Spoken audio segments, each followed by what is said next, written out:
The UK government recently announced a new price cap for energy bills, which is separate from the Ofgem scare that we saw for October 2022, which would be an 80% rise. In this video, I'm going to break down what that means to you and how your bills will change from October 2022. Hi guys, welcome to my channel. My name's Alex and I'm here to save you money whilst getting the most out of the money that you do spend with tips, tricks and hacks. If you're new here, welcome. It'd be great if you could hit subscribe, as it greatly helps out my channel, and it also provides you with more money-saving tips, tricks and hacks in the future. And hit like to help others find this video, explaining the new energy price cap and how they can save on their energy bills. With that said, let's get into the new energy price cap, originally announced by Ofgem and without the government support. This price cap was originally set to be around 51.9p per kilowatt hour for electricity and 14.8p per kilowatt hour for gas. Now let's put that into perspective. As of September 2022, now of recording this video, it is at around 28.3 pence per kilowatt hour for electricity and around 7.4 pence per kilowatt hour for gas. So we would have seen an increase of 83% in unit price for electricity and a 100% increase in unit price for gas, meaning overall your bills will almost double with this new Ofgem price cap. But within recent days, as of recording this video, the new UK Prime Minister, Liz Truss, has announced a cap on what energy suppliers are allowed to charge, which is separate from the Ofgem original announcement.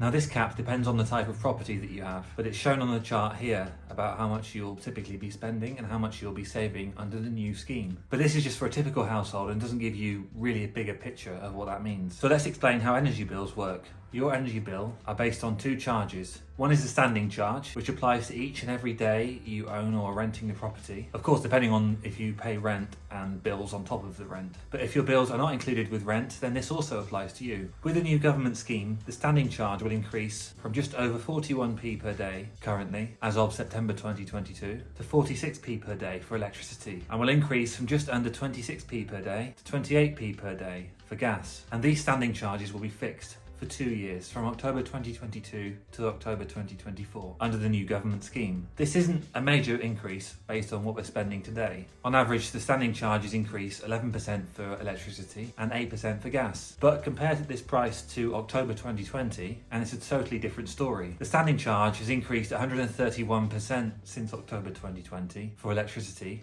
and it's up 44% since that time for gas. Now this is just a standing charge, meaning if your property does not use any electricity at all, the minimum you'll spend for the whole year is £170 for electricity and £102 for gas, as of next month, October 2022. Now the other charge on the bill is based on how much electricity or gas you use. It's broken down into units, typically kilowatt hours. In October 2020, the average unit cost for those that were on a variable tariff, i.e. with suppliers such as Bulb that did not fix their energy prices, like me, was 17.2p per kilowatt hour for electricity and 3p per kilowatt hour for gas. Today, as it is currently in September 2022, it's 28.3p for electricity and 7.4p for gas. A huge increase of 65% for electricity charges and 147% increase from gas from just under 2 years ago. And this is before the newer announcement of the price cap, which will see another increase of 20% unit charge for electricity and 39% for gas. With the new government announcement, the new prices and new cap for unit charges will be 34p per kilowatt hour for electricity and 10.3p per kilowatt hour for gas. Now these are the new rates as of October 2022, and they are going to be fixed for 2 years. So what does this all mean for you? Well, along with this increase and this price cap announcement comes a host of packages that help reduce damages even further. Some of them are automatically applied to your account and some of them you have to apply for or are eligible for if you are lower income. So let's break it down. So firstly, the UK government earlier this year announced a £400 energy bill support scheme, which is an average of £66.66 monthly payment on your account that's paid to you for 6 months, starting in October 2022. Now you don't have to do anything for it and you don't have to pay it back. This discount will be done by your energy supplier and will be shown on your bill each month for 6 months from October 2022 to March 2023. Now this assumes that you've got a normal electricity meter and you're paying your bills monthly. Does it make sense so far? Comment down below if you've got any confusion and I'll try and clear this up for you. Now taking a step further with the government support packages announced,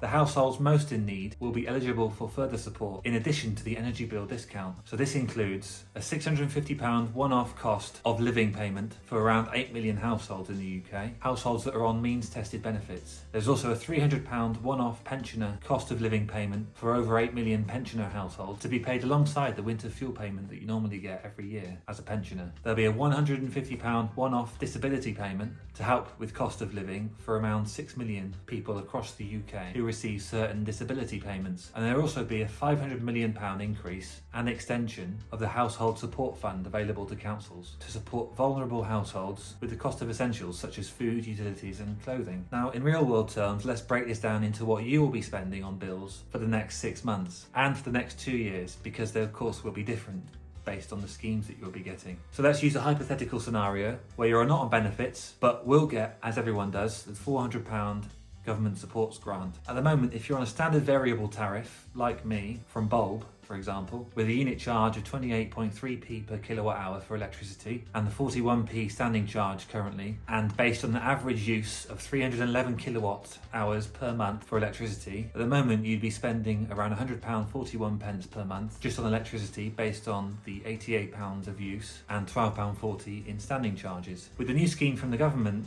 in October 2022 onwards, you'll be spending £119 a month, broken down into £105.74 per month for use and £13.80 per month for standing charges, which is an overall increase of around 14.5% just for your electricity bills. With gas on average, you'll be spending £81.78p, which is broken down into £74 for usage and £7.78 for a standing charge per month, which is based on an average use of 1,000 kilowatt hours per month for gas, which is what I found online as a median household average. Now, with the new government announcement, you'll be spending £111.40 per month, which is broken down into £103 for use and £8.40 per month for standing charge, which is an increase from before of 36.2%. Now, all of this is without the support grant from the government. And putting that into effect for the first 6 months, your bills, according to this hypothetical scenario, the average cost will actually be slightly less than what you're paying currently before the price increase, going down from our £182.19p figure for both gas and electric currently to £164.28p, with a £66.66p reduction for the first 6 months. Of course, this scheme ends in March 2023, and therefore, as you can see, your bills will increase to that previously calculated £230.94p figure, as you can see on my calculation spreadsheet here. Now, a lot varies on what you spend on your energy bills personally. Now, it can be based on usage, the size of your house, the insulation, the efficiency of the goods that you've got, the way that you heat the house, and how often you choose to heat the house. As I said before, this is just taken from an online average figure of an average monthly use per kilowatt hour for gas and electricity, and your situation might be totally different to what I'm saying here. Of course, general rule is if you're spending less than the figures I used on this example, then your bills will increase less. If you spend more on bills that I've calculated here, then your increase will be more. And it also depends on how much your unit charge is at the moment, as the cost of gas and electricity varies based on the region that you're in and if you're on a fixed or a variable tariff. I'm just using my personal charges from Bulb, which I see on my monthly account statement, and you guys can see it on your monthly account statements too. Now, keep an eye out for my next video where I'll go into detail about how you can save money on your energy bills to keep the energy price low for your household. Now, are all of these announcements a good thing? Well, as Ofgem predicted an 80% increase in energy bills from October, and the government is actually capping that, then this is a good thing. Plus, prices are now fixed for 2 years, from 2022 to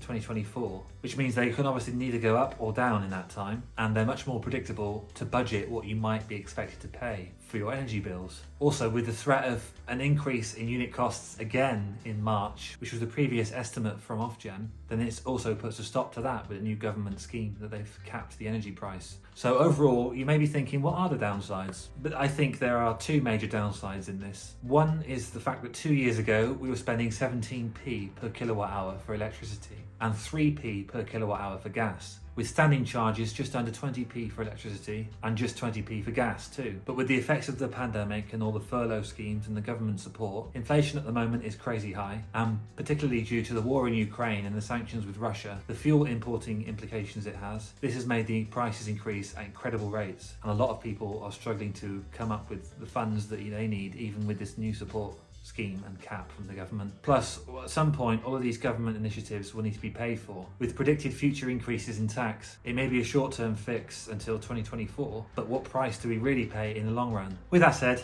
thanks for watching, guys. Please like this video if you found it useful, and don't forget to hit subscribe for more money-saving tips, tricks and hacks in the future. Until then, enjoy the rest of your day. Thanks.